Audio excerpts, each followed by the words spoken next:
berbahagia. Yang paling utama adalah kira-kira 2 minggu yang lalu saya ini ketemu Abah Usman. Saya ketemu Abah Usman bukan di majelis taklim, bukan di masjid, bukan di rumah, tetapi di rumah sakit saya rawat. Tapi beliau saat ini tadi jalan sudah riwayat gitu ya. Saya sudah diteleponi terus, kemarin saya di Jakarta, dok. Jadi ya dok, itu artinya apa?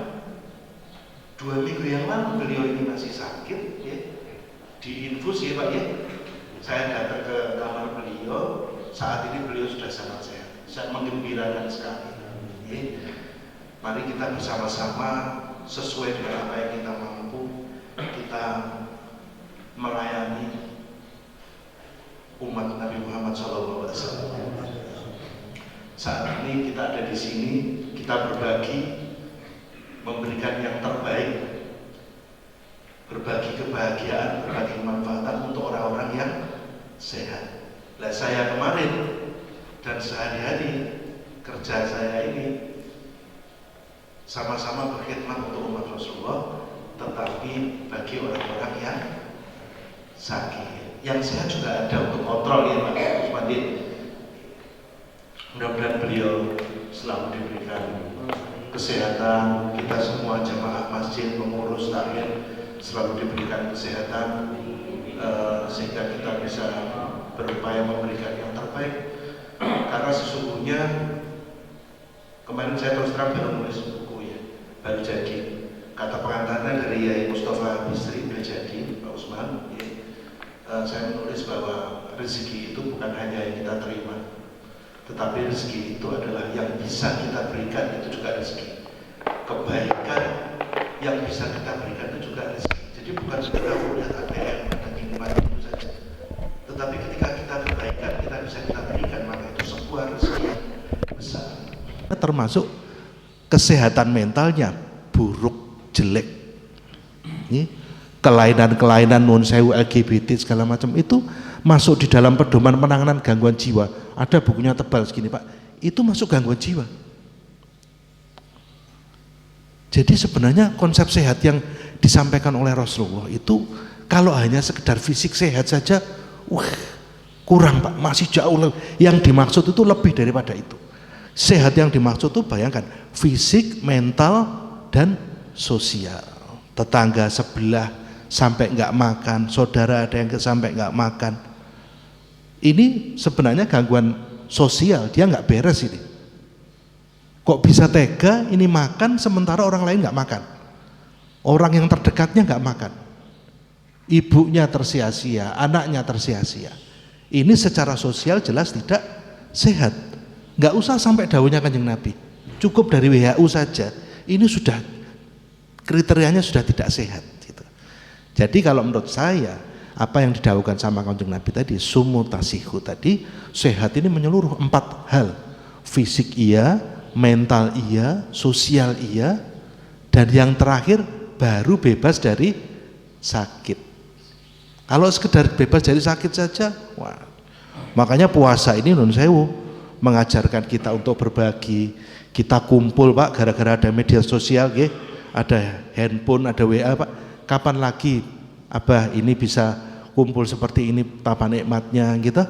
Ini kenapa? Sosial kita berarti baik dengan adanya puasa, sosial kita menjadi baik. Gitu. Kita tidak sakit jelas, sehat itu tidak sakit jelas.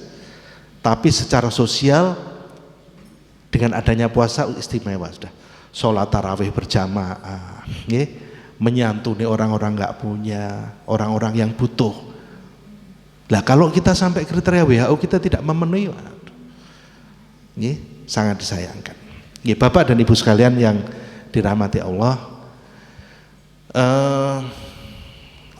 kemarin Abah waktu di RSI ada petugas binro yang menyampaikan kalau perlu ada. Dulu itu nun sewu ini sedikit saya ingat waktu bulan Ramadan Pak, saya sowan ke Yai Marzuki, saya kan rutin ke sana terus Yai Marzuki bilang gini, dokter aja kalau punya utang sama pasien dibayar loh. Duh, utang nopo Yai? Lah niku nek pasien-pasien boten sholat, boten poso, boten bayar posone, wah jenengan nderek tanggung jawab. Oh, Masya Allah. Pada waktu niku belum ada bimbingan rohani. Akhirnya saya minta Yai Marzuki, ada ustadznya di sana yang saat ini mendampingi RSI untuk mengajarkan. Lewung saya itu dulu pernah ya waktu bulan Ramadan. Artinya bulan Ramadan ini bulan di mana kita ini bisa berbagi. Saya itu pernah ada pasien saya rawat beberapa tahun sebelum ada petugas ini, Pak. Ibu-ibu sepuh dari Madura gitu ya.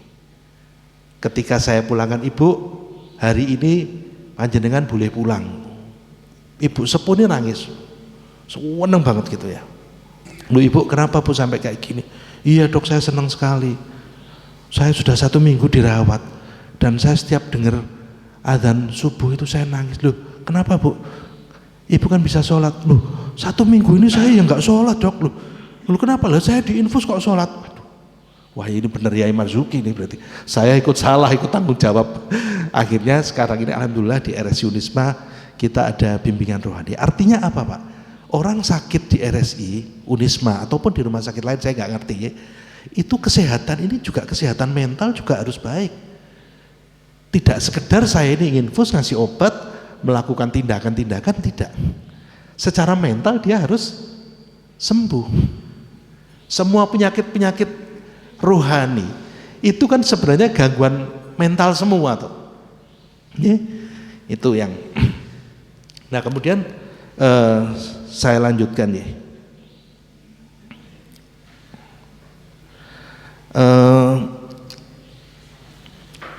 Kita ini berpuasa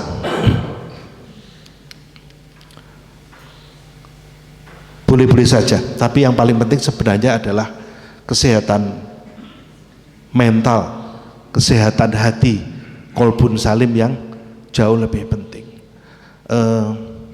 Ada hal yang bagus untuk kita renungkan. Ketika itu Sayyidina Umar bertanya kepada Rasulullah, ya Rasulullah, siapa orang-orang kelompok yang imannya membuat Allah itu kagum, membuat Allah itu bangga? Maka oleh Rasulullah ditanya, Sayyidina Umar bertanya kembali, apakah itu para malaikat? Oh, para malaikat itu mendapat wahyu. Jelas tidak. Para nabi itu mendapatkan wahyu dari malaikat. Itu imannya ya jelas tinggi begitu loh maksudnya. Terus para syuhada ya Rasulullah. Para syuhada memang sesuai dengan tempatnya, mereka ini orang-orang yang tinggi derajatnya dan mereka orang-orang yang dekat dengan para sahabat. Dikatakan. Terus siapa ya Rasulullah? Orang-orang yang imannya itu membanggakan, imannya itu tinggi sekali. Terus kata Rasulullah, orang-orang yang sepeninggalku nanti masih tetap menjalankan apa yang aku sampaikan, tetap taat kepada Allah, menjalankan apa yang beliau perintahkan. Artinya apa?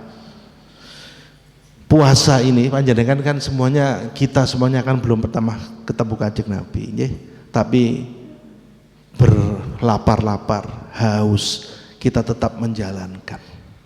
Mudah-mudahan itu menjadi semangat utama kita berpuasa, bahwa puasa itu Allah bangga kepada kita. Kita tidak pernah ketemu Kanjeng Nabi, kita tidak pernah bertemu sahabat, tapi kita tetap menjalankan puasa mulai pagi sampai maghrib dengan tetap konsisten menjaga puasa kita. Ini sesuatu yang harus kita jaga benar-benar, bahwa apa yang kita lakukan ini kenapa? Ya karena Allah bangga, Rasulullah senang.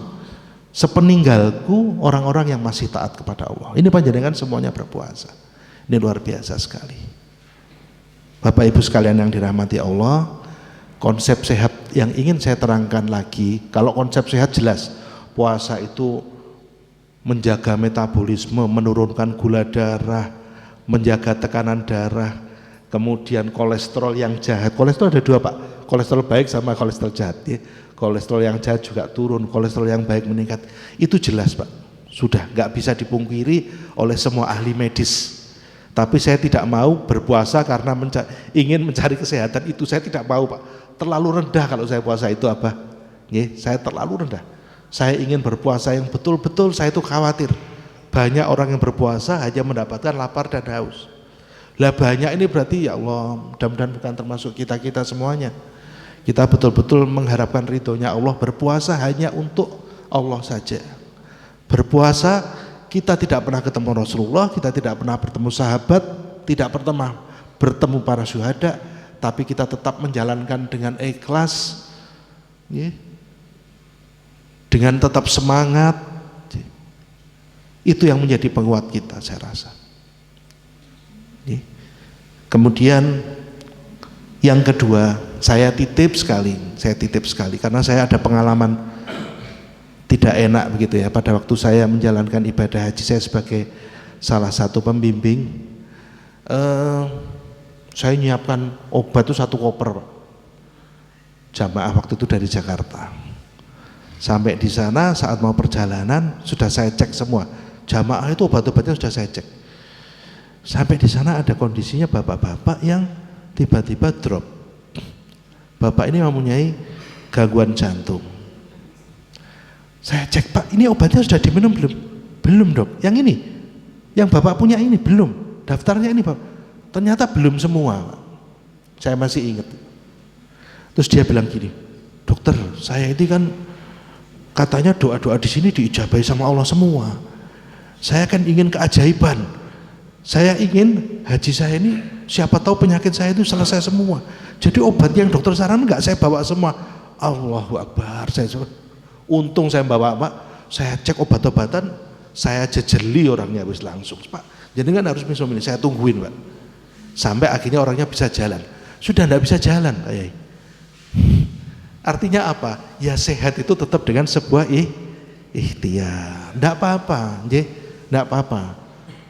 Puasa pun orang sakit tetap berpuasa dalam batas-batas tertentu. Misalnya obatnya jadwalnya diatur. Nggih. Misalnya sebelumnya darah tinggi, misalnya minumnya pagi, ya ini diminumnya saat sahur. Jadi tidak menjadi halangan kecuali penyakit-penyakit yang berat memang tidak diperbolehkan puasa. Tapi yang penyakit-penyakit yang masih bisa minum obat itu masih bisa diatur. Jangan sampai terus wis aku poso ngendikane Kanjeng Nabi sehat, ngendikane para yai sehat, ya wis cul-culan gitu. Kalau cul-culan ini bahaya, Pak. Bahaya kenapa?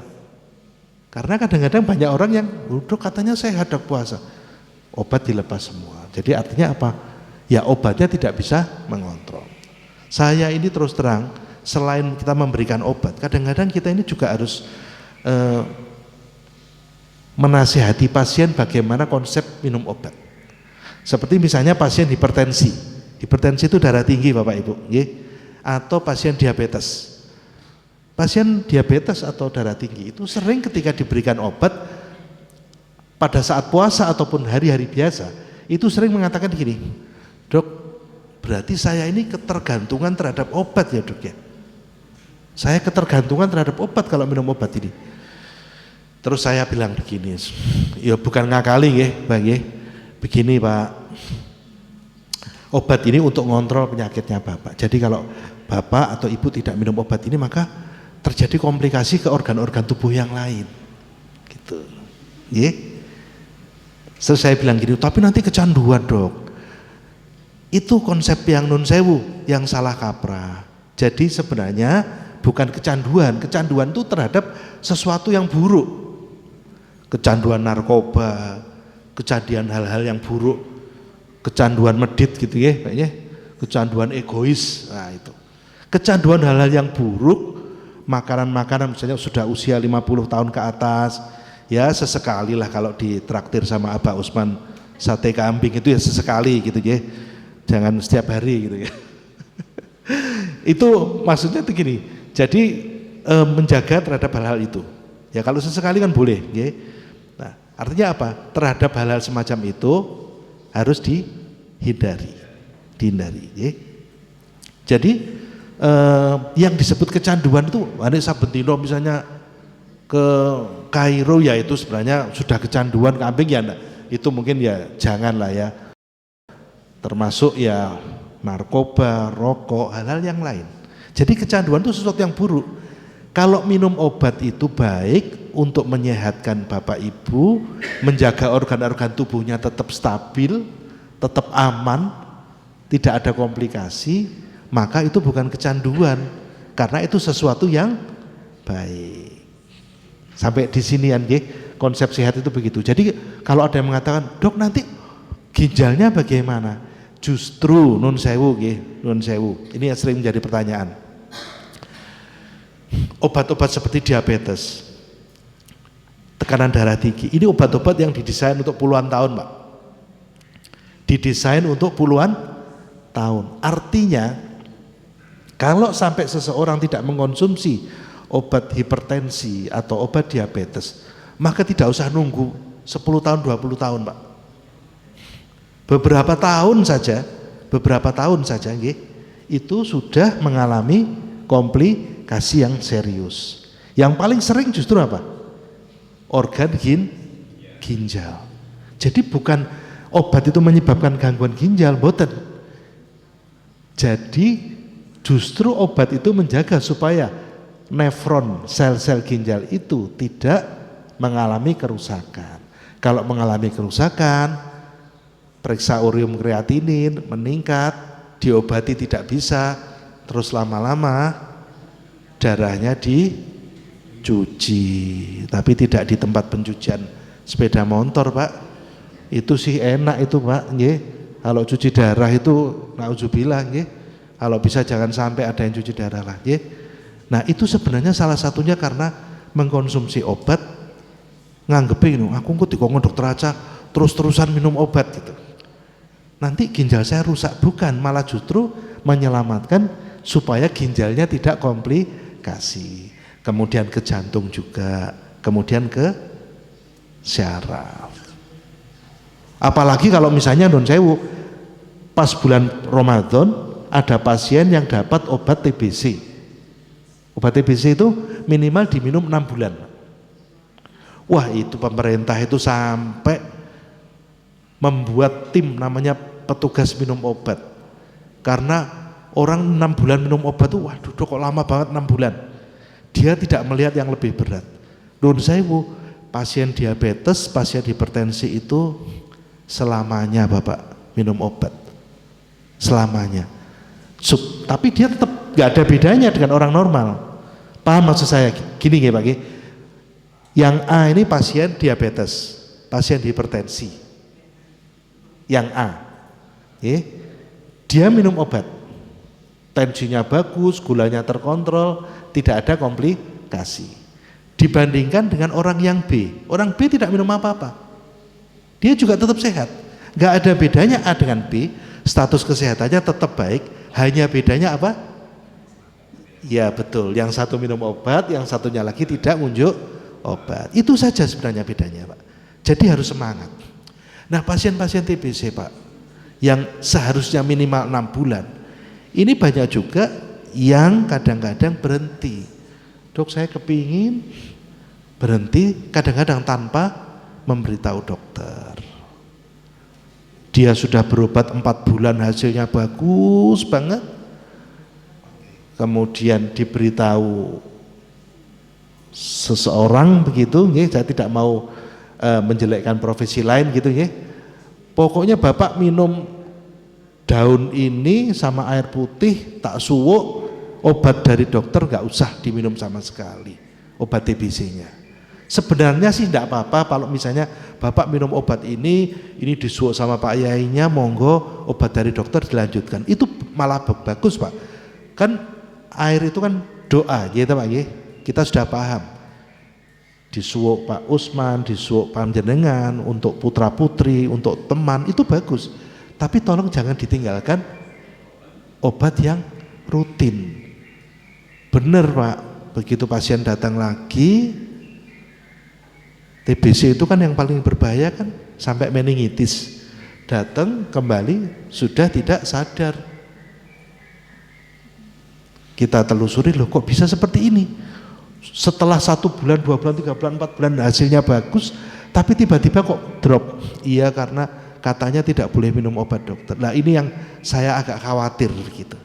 Saya tidak ingin teman-teman, sahabat-sahabat saya terutama yang ada di masjid ini keliru mendapatkan informasi, monggo silakan.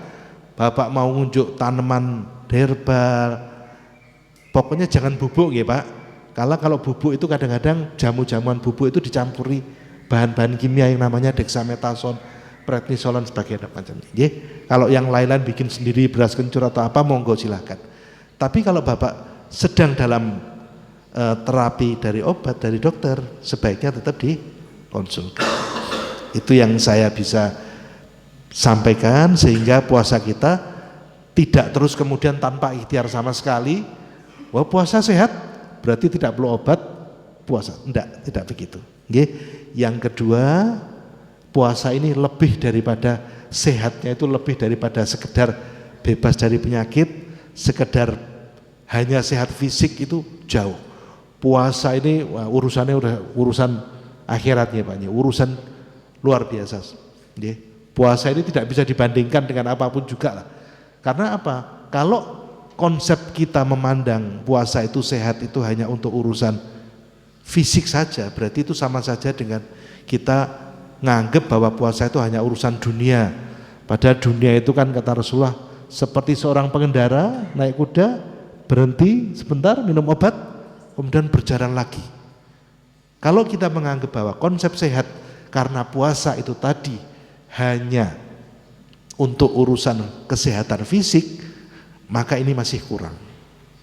Puasa itu lebih tinggi lagi, derajatnya hanya Allah yang tahu. Saking dhuwure malaikat gak bisa nyatet, gak sanggup mencatat ketulusan kita. Apalagi Rasulullah tadi menyampaikan bahwa ya ini orang-orang termasuk di Masjid An-Nur yang masih tetap berpuasa, masih tetap sholat, masih baca sholawat, masih baca wirid, sementara belum pernah bertemu Rasulullah. Beruntung Pak, beruntung sampai hari ini kita masih ada para kiai, para ulama, penerus Nabi. Makanya saya kemarin waktu jadi panitia 1 abad NU, saya senang, ya Allah, agak tenang gitu. Kenapa? Karena ada yang meneruskan. Pewaris Nabi di situ ada ratusan Pak, senang banget gitu. Penerus Nabi. Ini anak-anak sudah pulang atau gimana? Ini saya lihat banyak anak-anak usia 40 ke atas ini.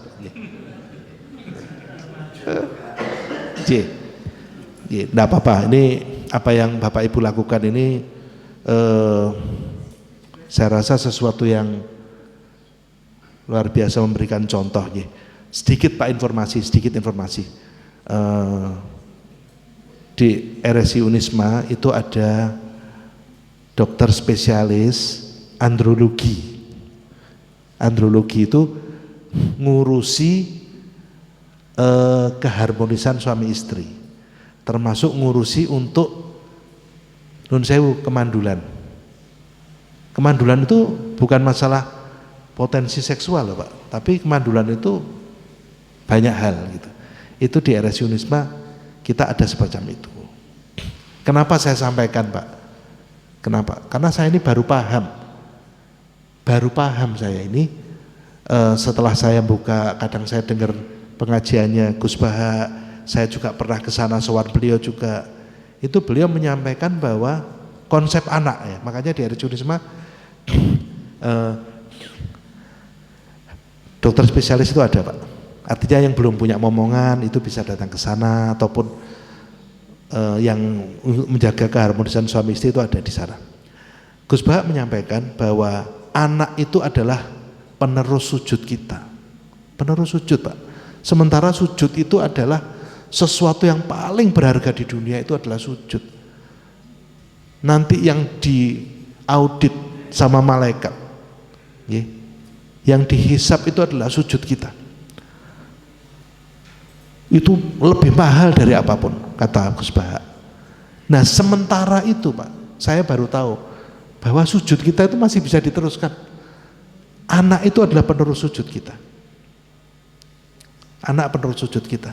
Jadi panjenengan semua yang masih dikaruniai anak, ataupun mungkin belum tapi kita punya anaknya, anak itu penerus sujud itu sesuatu yang sangat berharga sekali. Kemarin saya membuat sebuah tulisan juga. Pak Usman ini sering baca tulisan-tulisan saya di medsos Pak. Saya kapan tuh diwawancarai sama Jawa Pos, karena saya ini termasuk dokter yang senang menulis masalah-masalah sosial, agama, nasionalisme. Ada 2000 flyer saya, Pak. Sampai wartawan ini bingung, kok 2000 dok? Ya saya punya tim sendiri. Jadi begitu saya ada inspirasi gitu, ketemu gitu, siapa gitu, ketemu Pak Yai, ketemu Pak siapa lagi lah pokoknya. Itu tiba-tiba terinspirasi, langsung saya buatkan sebuah tulisan. Sampai akhirnya jadi buku.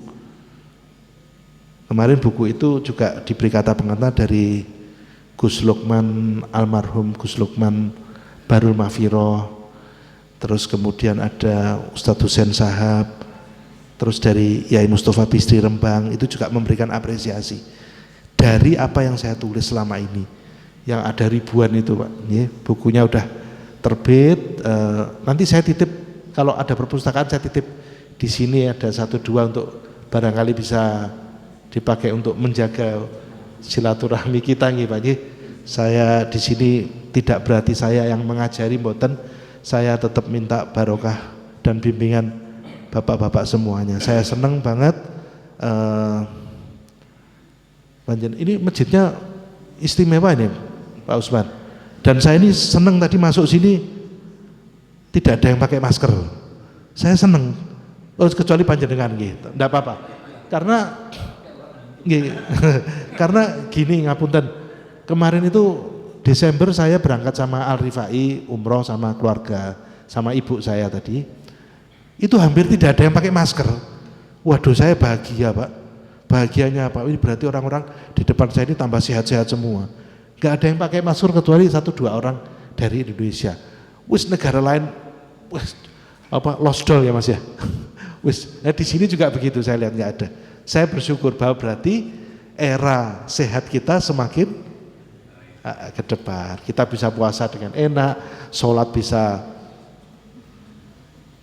Saya tuh dulu heran deh waktu masa-masa pandemi dulu itu, waktu masjid sholat di Masjid Jami ini alun-alun, disuruh merapatkan softnya ya nggak boleh, jauh-jauhan. Tapi ini memang tuntunannya begitu, ya serotok bingung juga. Jadi agak mepet-mepetan gini pakai masker semua. Ini sekarang saya melihat begini, saya senang sekali. Ya, selain melihat Abah Usman, senang melihat bapak-bapak semuanya sehat semuanya. Kita nggak ada yang pakai masker, berarti menunjukkan bahwa negara ini mudah-mudahan semakin sehat, selalu dalam kedamaian, damaian. Karena kalau negara ini nggak damai, kita juga nggak bisa kumpul-kumpul seperti ini, kita nggak bisa mendidik anak, kita nggak bisa mendidik untuk sekolah. Saya lihat di situ ada Ustadz Arif Sofyansyah. Nah itu sahabat saya juga. Beliau pernah menyampaikan di RSI Unisma, Bah. Waktu itu beliau punya teman. Beliau cerita punya teman di Timur Tengah, entah di Suriah atau di mana. Itu kalau mau sholat Jumat, itu salaman sama istrinya sama anak-anaknya. Karena siapa tahu itu Jumat yang terakhir. Di sana dilempari bom, di sana resiko meninggal. Kata Ustadz Arif begitu. Lah di sini di masjidnya RSI Unisma, jamaah bukan dilempari bom, dikasih kue-kue. Di RSI Unisma kan kalau Jumatan ya ada kue-kue sederhana gitu Pak. Kita urunan gitu untuk jamaah Jumat berkah itu nggih. Nah itu bandingkan sama negara lain, ya Allah bahagianya gitu. Saya ingat waktu itu Ustadz Arif cerita temannya di sana itu ngeri gitu. Hanya di sini enak sekali gitu ya, Masya Allah. Mungkin sekali lagi itu yang bisa saya sampaikan. Saya mohon meskipun saya hanya sesaat di sini, Abah dan Bapak Ibu semuanya, mudah-mudahan hubungan batin kita tetap tersambung, silaturahmi. Saya tetap mohon bimbingan, tetap mohon barokah doa dari panjenengan semuanya. Mudah-mudahan kita selalu dalam kesehatan dan kebahagiaan. Mungkin itu yang bisa saya sampaikan. Sekali lagi alhamdulillahirabbil alamin wallahul muwaffiq ila aqwamit thoriq. Wassalamualaikum warahmatullahi wabarakatuh.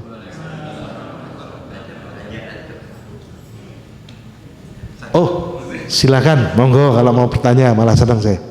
Assalamualaikum warahmatullahi wabarakatuh. Waalaikumsalam warahmatullahi wabarakatuh. Ini ada beberapa hal yang menarik ya tadi dengan masalah apa namanya, dokter itu kalau dengan pasiennya kadang-kadang kan begini Bu, kadang-kadang bilang sama keluarganya sudah sakit berat begitu ya. Sudah sakit banget. Yang sangat berat begitu ya. Oh iya. Bu, ini Pak atau apa sih gitu, mengatakan tolong ini di kayaknya secara medis katanya begitu, umurnya tinggal sekian hari, sekian bulan, sekian tahun begitu ya. Depan-depannya tertentu. Ini bagaimana tanggapan dokter dengan bahwa tidak ada satupun kematian yang disebabkan oleh sesuatu, kecuali itu hanya sarana begitu ya, sarana. Terus yang kedua mengenai masalah pernah tidak dokter menyelidiki kenapa sedekah itu menjadikan orang sehat. Sedekah kadang sakit berat terus kemudian sembuh dan lain sebagainya. Terus kemudian yang ketiga ini dokter usul buku yang dokter karang itu dijualnya di mana begitu, supaya kita bisa menjadikan perpustakaan pribadi ini menjadi lebih lengkap gitu, jadi tidak jadi masjid. Nanti kalau di masjid kadang-kadang dipinjam nggak balik gitu. Terus kemudian masalah ilmu andrologi tadi dokter, bukankah apa namanya anak dan lain sebagainya itu kan dari awal semuanya ya, kadang diberi kadang tidak begitu ya.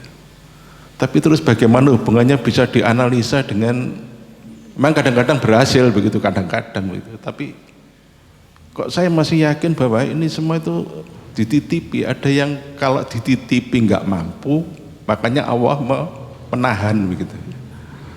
Nanti saya beri di akhirat. Bagaimana dokter? Pertanyaan terlalu banyak. Boten, matur suwun. Pangapunten Bapak Sita, Pak. Bapak Hermawan. Pak Darmawan. Nggih, Pak Darmawan, terima kasih sekali. Yang pertama memang sebenarnya dokter itu menganalisa itu sebenarnya tidak pasti Pak untuk masalah kematian. Tapi ini hanya prediksi Pak. Misalnya begini, ada sumbatan di jantung. Berapa persen? Itu dari penelitian ketika ini sumbatan terus berlanjut tanpa ada pengobatan, maka dalam waktu beberapa tahun lagi, beberapa bulan lagi tanpa obat begitu, maka misalnya 70% jadi 90%. Misalnya begitu. Artinya menganalisanya tetap memakai penelitian sebelumnya Bapak. Walaupun benar mengenai kematian itu hanya Allah yang tahu. Banyak orang-orang yang, dan itu kita alami sendiri, pasien dengan liver yang sudah berat, gangguan, tiba-tiba beberapa tahun lagi sebenarnya tidak mungkin ya, 2 tahun itu sudah mengalami, kalau kita lihat kerusakannya sudah berapa persen, berapa, kita dokter tinggal melihat dari ini statistik grafiknya gitu ya. Lah kok tiba-tiba 2 tahun, jangankan 2 tahun, 5 tahun ketemu saya Pak. Masya Allah. Dokter, assalamualaikum. Saya yang dulu kena CA paru dok. Masya Allah, tambah sehat, tambah lemus. Loh saya ya bingung juga kayak gitu tuh. Allah berkuasa nih. Jadi yang bisa dianalisa selama ini dokter itu sebuah perjalanan Pak. Data statistik tadi itu, selama ini begitu Bapak. Tuh, ya. Kemudian yang kedua mengenai analisa hubungan antara sedekah dengan mohon maaf Pak, seperti puasa tadi Bapak, puasa tadi yang anggapannya hanya sehat dianggap bebas dari penyakit saja, itu sebenarnya jauh lebih daripada itu. Karena WHO saja mensyaratkan sehat itu fisik, mental, sosial. Berarti kalau orang nun sewu egois, nggak mau berbagi, sebenarnya dia nggak sehat gitu aja. Orang kata-katanya selalu menyakitkan orang lain, sehingga tetangga-tetangganya menjauhi semuanya. Wah ini nggak sehat ya, udah gitu aja. Nah, Sama Pak dengan tadi, sedekah tadi. Yang saya tahu Pak, saya pernah baca, sedekah itu memadamkan 70 pintu musibah, bala, termasuk karena sakit segala macam. Jujur saja Bapak, kalau untuk sedekah hubungan langsung dengan sehat, bisa jadi orang sakit hanya satu dibandingkan 70 musibah yang lain. Karena sakit bisa karena sakit fisik biasa karena memang sakit, atau sakit karena jatuh tidak pakai helm atau kebut-kebutan. Itu kan juga sakit juga Bapak. Dan saat ini Pak, penyebab kematian tertinggi itu bukan jantung, bukan paru-paru, bukan kanker, bukan apa, tapi kecelakaan lalu lintas. Beruntung kita masih ada jalan tol. Beruntung 80% berkurang dengan adanya jalan tol itu, karena satu arah. Yang kedua, angka kemiskinan juga dengan adanya jalan tol menurun drastis. Kalau dulu Pak, Lebaran orang mudik itu seperti, ya Allah, seperti sebuah kematian massal dulu Pak. Sekarang hampir nggak ada yang lewat jalan tol, paling 1-2.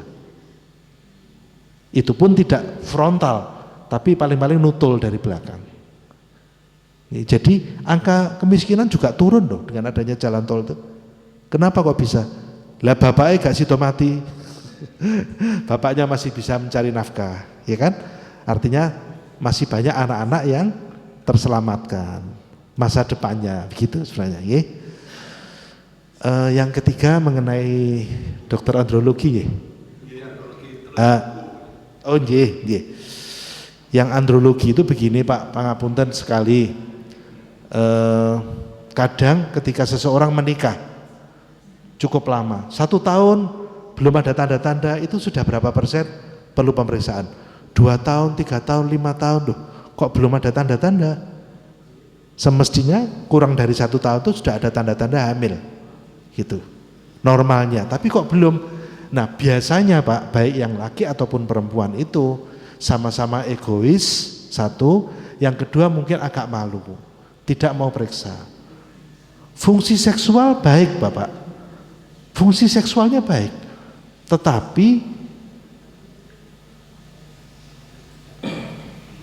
kondisi spermanya bisa jadi tidak normal. Oleh karena itu di RSI sampai ada tes analisa sperma, itu ada. Ataupun yang bermasalah yang pihak perempuan. Kalau bahasanya orang-orang itu, dok, istri saya habis ke dokter kandungan terus ditiup, istilahnya orang-orang ditiup, istri saya ditiup terus kemudian punya anak dok.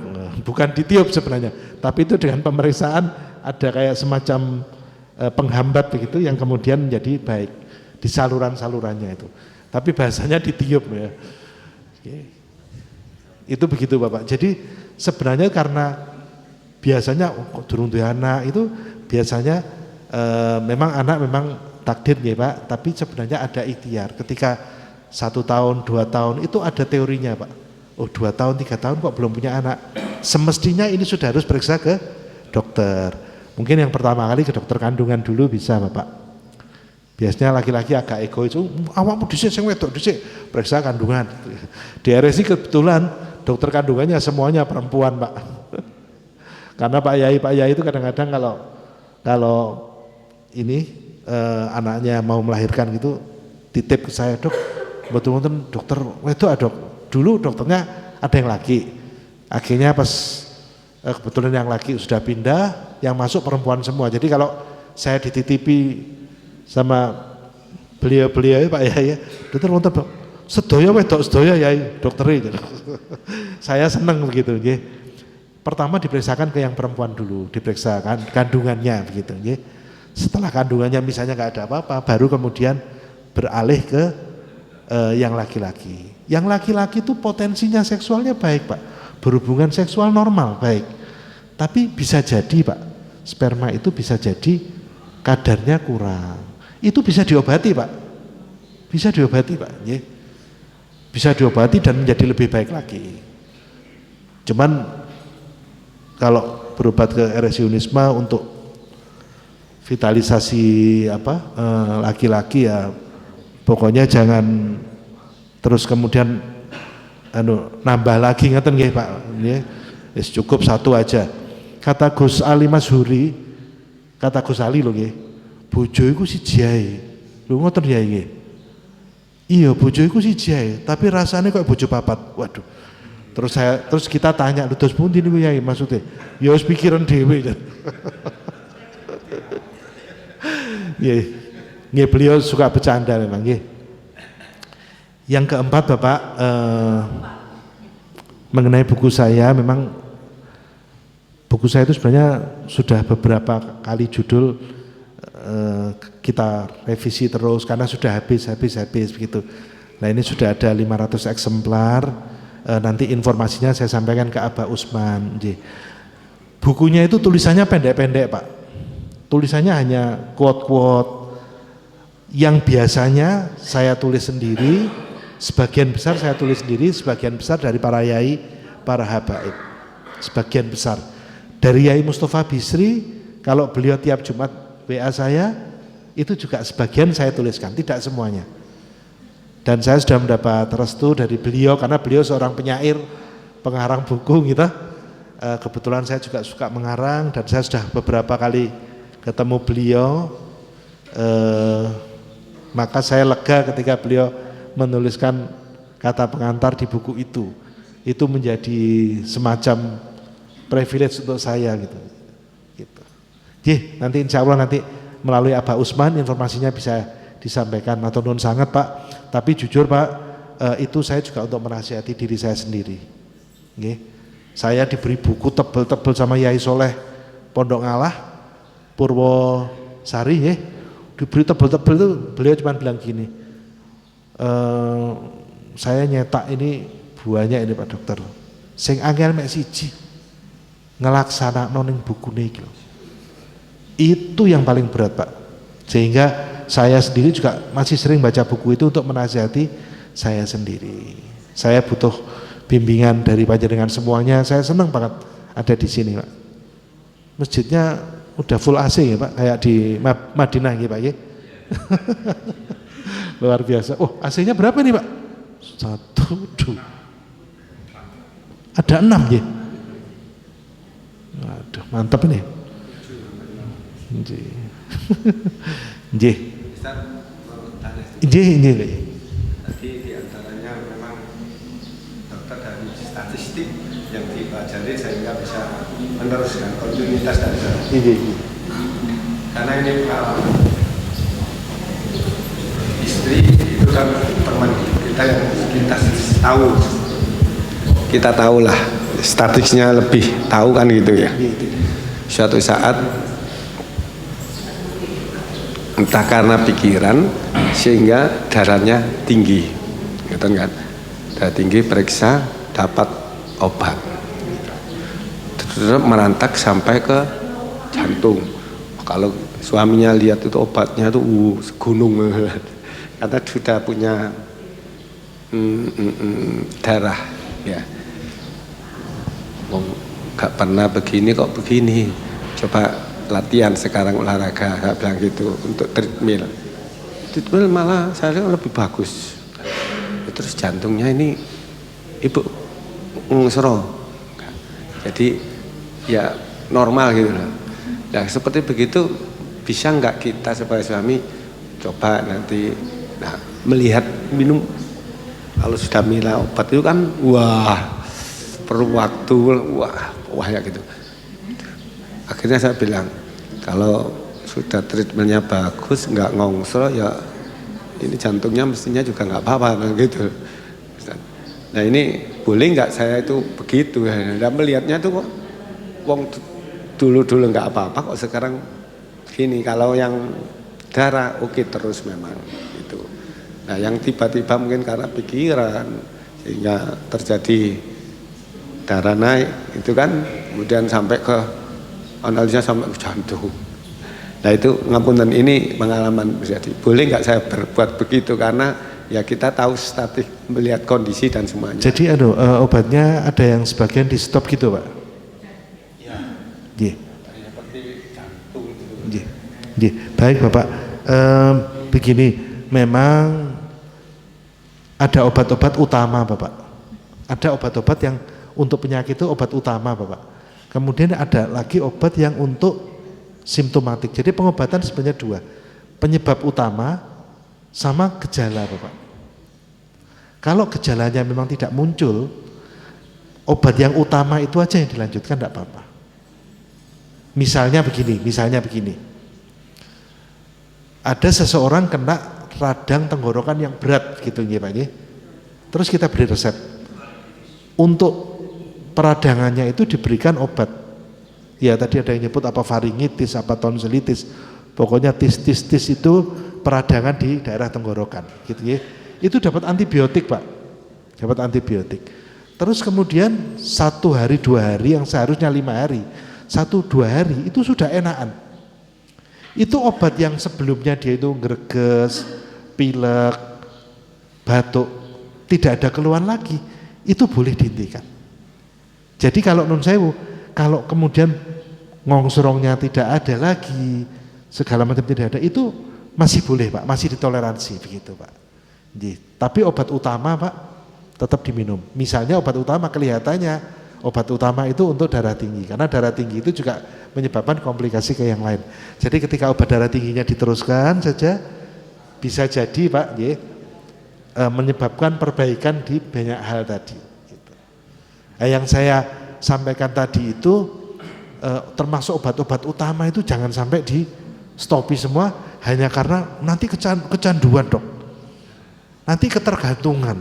Ketergantungan itu sekali lagi untuk hal-hal yang tidak baik. Lah kalau minum obat akhirnya, kalau mungkin ada yang minum obat di sini, dia bisa minum obat, bisa sholat, bisa puasa, berarti kan sesuatu yang baik begitu Pak, maksud saya begitu.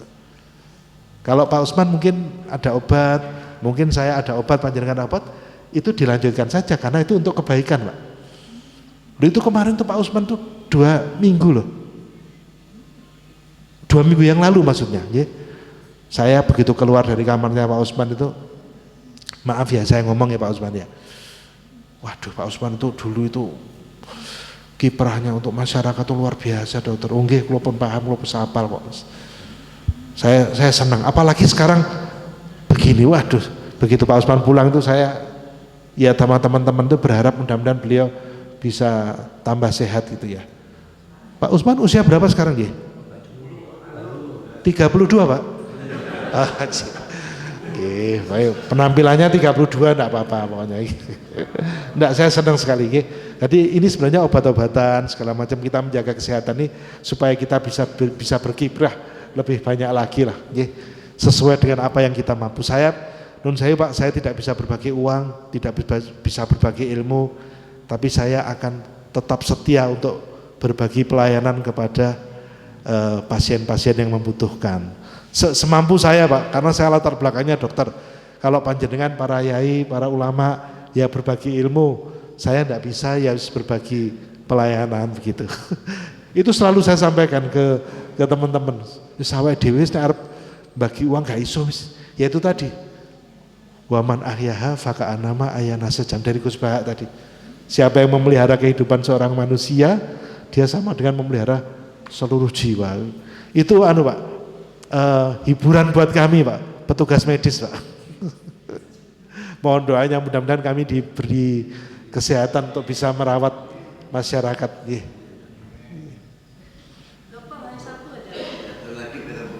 Oh Ibu silakan. Ibu saya datang, ibu saya nggak usah tanya tapi itu. Tadi saya dengan ibu saya nggak usah tanya berarti ya. Assalamualaikum warahmatullahi wabarakatuh. Waalaikumsalam. Dokter mau nanya sedikit dokter, ada mendengar penurunan ginjal karena saya orang awam sekali, itu penyebabnya apa, kira-kira apa yang harus dilakukan untuk menaikkan itu tadi dokter? Terima kasih dokter. Baik Ibu,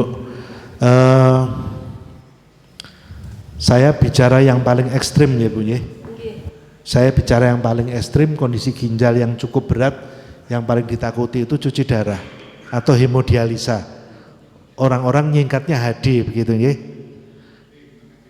Penyebab terbanyak itu karena diabetes yang tidak terkontrol, Ibu. Yang kedua infeksi. Infeksi yang tidak ditangani, infeksi saluran kencing itu naik ke ginjal bisa. Yang ketiga, tolong dibatasi makanan, minuman, kemasan, minuman apa itu kayak ya wis pokoknya apa itu soft drink sama itulah Pak. Ya itu apa istilahnya apa Pak kayak gitu Pak, saya Pak. Ya pokoknya minuman-minuman kemasan yang dianggap bisa menguatkan dalam waktu sesaat biar tidak ngantuk. Ya, ini panjenengan nyebutnya sudah lengkap ya, tapi karena saya dokter, saya nggak boleh nyebut merek Pak. Jadi itu tadi Ibu, jadi itu menyebabkan gangguan ginjal yang namanya nephrotic syndrome. Jadi badan bisa bengkak semuanya itu. Itu salah satunya karena minuman-minuman kemasan tadi. Nggih. Jadi diabetes yang termasuk yang paling sering. Ya, oleh karena itu pada penderita diabetes dipertahankan, dikontrol dengan obat-obatan. Artinya kalau dengan obat-obatan sampai usia 70, 80, 90 juga nggak masalah. Cuman bedanya tadi Bapak, seseorang yang diabetes minum obat, yang lain tidak minum obat. Tapi fungsinya sama, dia tetap sehat, tetap apa gitu. Cuman mungkin yang satu minum obat, yang satu tidak, gitu aja. Lah yang minum obat ini jangan merasa, waduh aku minum obat rek. Nggih mboten napa-napa Pak, tetap aja minum obat. Yang penting kan fungsi kita ini sebagai manusia, sebagai fungsinya kan tetap normal. Tiap orang punya, kadang-kadang ada faktor keturunan juga. Itu masa kita mau milih dadi anak wong sugih, sehat, waduh ya wis soleh ya boleh-boleh saja. Tapi kan kita lahir kan tidak bisa memilih. Kadang-kadang ada beberapa penyakit yang memang itu diturunkan, seperti diabetes juga diturunkan gitu. Enggak apa-apa dikontrol dengan obat saja, jangan sampai telat, jangan sampai abai begitu. Ya. Kalau madu juga hati-hati. Pada pasien diabetes madu sudah tidak boleh lagi, Pak. Nggih, walaupun itu anjuran dari Kanjeng Nabi nggih, tapi ya kurma juga dibatasi, jangan. Ya karena ada tadi, ada sakit tadi, nggih. Nggih. Silakan Abah, nggih. Kalau di usia 50 ini kekuatan pria itu menurun. Tidak seperti umur 30. Kekuatan pria itu Dok, kalau udah 50 ke atas nggak kayak umur 25. Gimana Dok?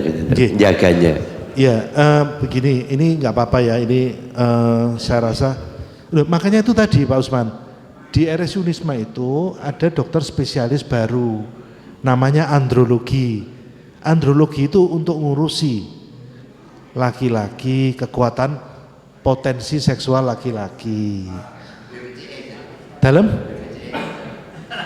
Nah ini pertanyaan, ini jawaban yang paling sulit itu begini Pak. Terus terang ya. Untuk dokter andrologi ini Bapak, Ibu, ini belum BPJS, mudah-mudahan sudah. Karena ini dianggap keluhan sekunder.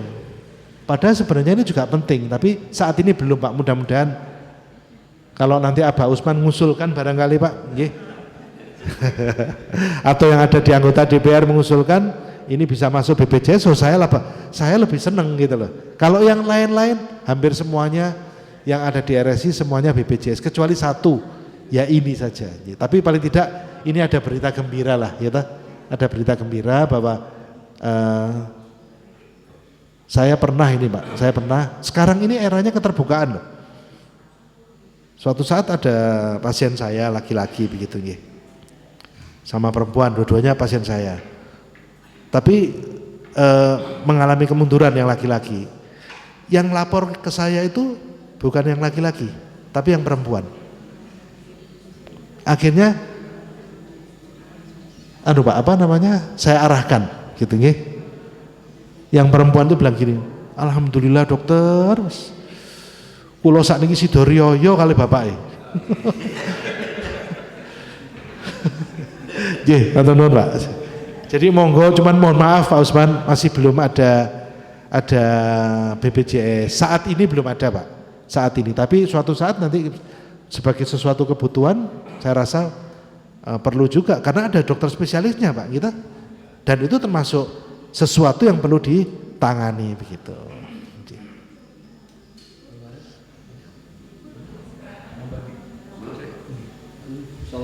Waalaikumsalam warahmatullahi wabarakatuh. Alhamdulillah pencapaian yang luar biasa.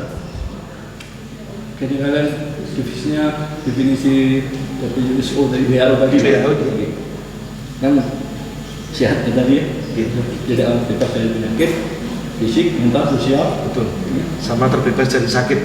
ya tahu. Dari cacatan nih, dari cacatan ini, Iya, kita sakit. Iya betul. Udah di Indonesia udah kesehatan, tambah lagi kata sebenarnya, sosial ekonomi kata sebenarnya, itu termasuk. Dia mau komunikasikan kita. Punya utang saja ya teman-teman itu. Karena saya fisik mental sosial tadi sebagian tadi itu berdiri manunggal. Apa bisa misalnya interkoneksi begitu. Jadi ini bisa menekan ini, bisa saling lah. Fisik bisa menekan sosial bisa menekan masuk dalam. Itu sudah yang kedua, kita dengan obat ya. Yang bukan tadi lupa bila definisi obat kan kata pertama adalah obat adalah racun gitu. Dan itu enggak jangan takut satu contoh jantung lagi. Kalau kita ke penyakit lah, misalnya belum ada masa kecil, belum ada hari jantung, bisa di dalam kita diterima itu obatnya macam-macam. Kita saja dokter jantung, malah banyaknya sedikit macamnya dari itu enggak persoalan itu pertimbangannya. Efek obat otomatis yang kita kenakan untuk dari itu lagi, bisa ginjal lever kena dulu gitu. Ada efeknya begitu. Nah, itu harus kemudian. Yang ketiga terkait dengan ini harus tetap terawat apanya. Ojo, kok jangan sekali-kali ke rumah sakit. Kalau betul-betul keadaan masih itu jauh. Itu kan terkait dengan agama itu sendiri. Yang terakhir, diabetes. Kemudian diabetes, mereka belum bisa disembuhkan. Apa belum ada obatnya? Maksudnya teman-teman. Ada diabetes dan kolesterol masih ada atau itu membedikan. Dan semua penyakit ada obatnya kecuali dukun. Nah, kemudian Allah tidak mungkin menurunkan penyakit tanpa obat di sampingnya. Ini harus sendiri. Atau dulu? Terima kasih Bapak. Pangapunten asmane sinten Pak?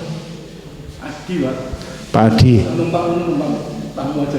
Oh, nggih Pak Adi, terima kasih. Yang pertama mengenai kesehatan dari WHO, konsep sehat itu fisik, mental, sosial, dan tidak sakit atau terbebas dari sakit dan kecacatan. Ini memang semuanya saling melengkapi Bapak, saling melengkapi. Buktinya begini Pak, buktinya ada penyakit di kedokteran yang namanya psikosomatik. Psikosomatik itu artinya psiko, sebenarnya yang terganggu itu psikisnya. Soma itu adalah badan, tapi sampai menyebabkan keluhan Bapak. Itu contohnya begitu, psikosomatik. Itu ada Pak, definisi diagnosa sakit itu ada Pak, psikosomatik. Itu masuk wilayahnya penyakit dalam juga loh Pak. Jadi keluhannya itu karena kecemasan, was-was berlebihan, sampai akhirnya menimbulkan keluhan benar-benar di badan. Jadi benar-benar Pak, saling keterkaitan, termasuk sosial ekonomi segala macam. Oleh karena itu saya itu pernah membaca surga itu diharamkan itu salah satunya bagi orang-orang yang bersedia membayarkan hutang temannya, memberikan kebahagiaan, meringankan, memberikan makan. Itu konsep kebersamaan ini memang betul Bapak, karena itu apalagi sekarang ini dengan kondisi seperti itu akhirnya apa Pak, orang menjadi ngawur, banyak orang yang melakukan penipuan segala macam. Dan karena itu kesempatan kita untuk saling berbagi tadi itu benar Bapak, saling keterkaitan itu semuanya.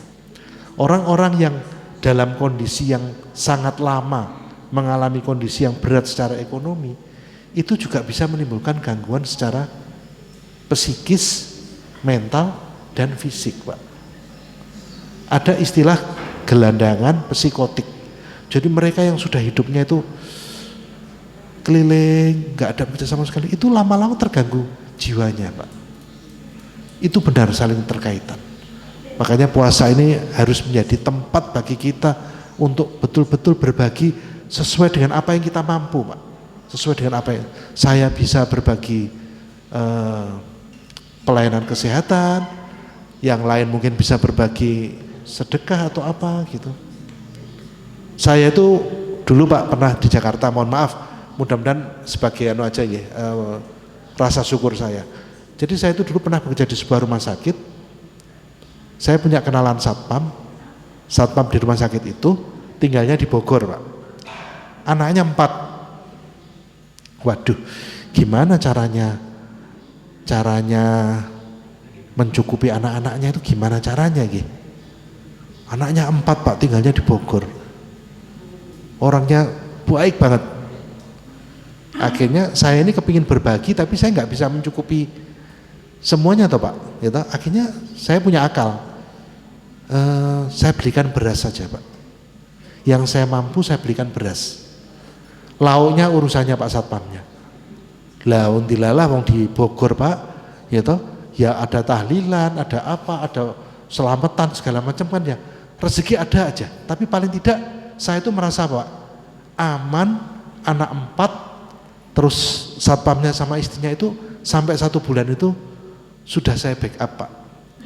Saya nggak bisa memenuhi semuanya, tapi paling tidak sekedar makan tok itu ibaratnya nasi sama tempe tok atau kan kerupuk aja kan masih bisa, Pak. Tapi kalau sampai nggak makan kan kasihan banget gitu loh, Pak. Saya nggak tega gitu. Tapi saya mau ngasih juga nggak punya uang saya, Pak. Akhirnya saya mikir apa ya, akhirnya, dan itu akhirnya berlangsung cukup lama, Pak. Selama saya di Jakarta, saya cukupi sesuai dengan kemampuan. Saya ingin berbagi, Bapak. Saya ingin berbagi yang saya bisa semampu saya, begitu. Itu pengalaman saya, Pak.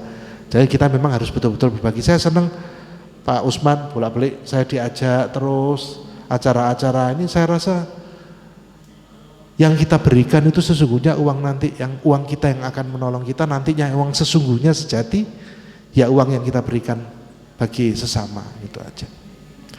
Kemudian mengenai obat ya, Pak. Sebenarnya begini, Pak, kalau obat-obatan itu ya efek samping ada, Pak. Tapi dokter melihatnya satu, mencegah komplikasi. Efek samping pasti ada, Pak. Tapi efek utama itu harus diutamakan. Jadi kalau misalnya, waduh ini kalau enggak serangan jantung, dia sesek bahaya. Obat seseknya tetap kita berikan, walaupun mungkin efek sampingnya kadang-kadang perutnya perih, enggak enak gitu, Pak ya, sebah. Itu bisa jadi kita abaikan, Pak, atau kita kurangi. Tapi tetap efek utama untuk penyakit yang utama itu harus kita berikan, Pak. Kalau efek samping tetap ada, Bapak. Seperti misalnya mungkin ke liver, ke ginjal sedikit pasti ada. Lah tapi kalau misalnya tidak diobati penyakit diabetes, wah bagaimana? Berat. Jangankan mengalami sakit, ya mungkin usianya nggak panjang, Pak. Oke. Kemudian selanjutnya mengenai diabetes tidak ada obatnya. Jadi begini, Pak, penyakit diabetes itu, diabetes itu bukan artinya tidak sembuh. Jadi konsep kesehatan untuk diabetes itu adalah untuk kontrol. Jadi bukan menyembuhkan tapi mengontrol penyakitnya supaya tidak progresif, supaya tidak menjadi lebih berat gitu, Pak. Jadi konsepnya begitu, Pak. Tapi kalau terus kemudian dihilangkan karena ini pankreasnya, Pak, yang bermasalah. Jadi dicegah supaya tidak terjadi komplikasi ke organ-organ ginjal, jantung sama otak. Itu yang itu. Tapi kalau dihilangkan beda, Pak, dengan misalnya penyakit tifoid, tifus. 1 minggu dirawat ya sembuh gitu. Atau luka operasi begitu 1 minggu, 3 hari ya sudah sembuh, Pak. Ini kelihatannya sehat semua ya ini ya. Masya Allah. Sehatnya bukan sekedar fisik loh Pak.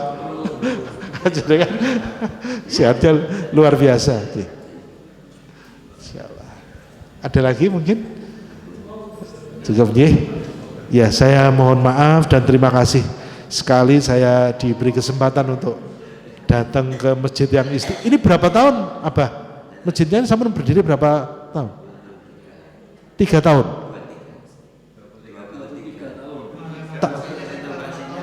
Oh, tapi renovasi 4 tahun. Masya Allah. Ini saksi kebaikannya Bapak Ibu semuanya di masjid ini. Mungkin itu yang bisa saya sampaikan. Sekali lagi saya dengan rasa hormat, terima kasih. Hanya berharap mudah-mudahan Bapak Ibu senantiasa sehat. Bulan Ramadan ini bulan yang membuat kita sehat sesuai kriteria WHO tadi, melewati batas-batas tadi, bukan hanya sehat fisik tetapi batin, mental, sosial, dan bebas dari rasa sakit.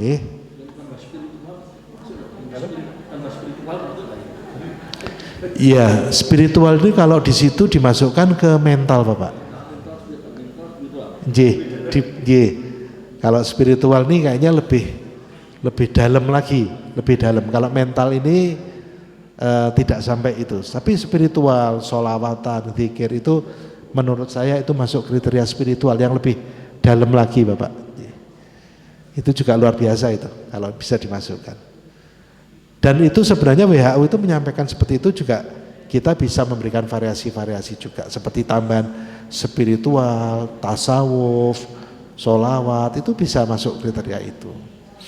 Mungkin karena WHO jadi mungkin secara umum Bapak. Terima kasih semuanya para jamaah, guru-guru saya, sahabat-sahabat semuanya. Alhamdulillahirabbil alamin.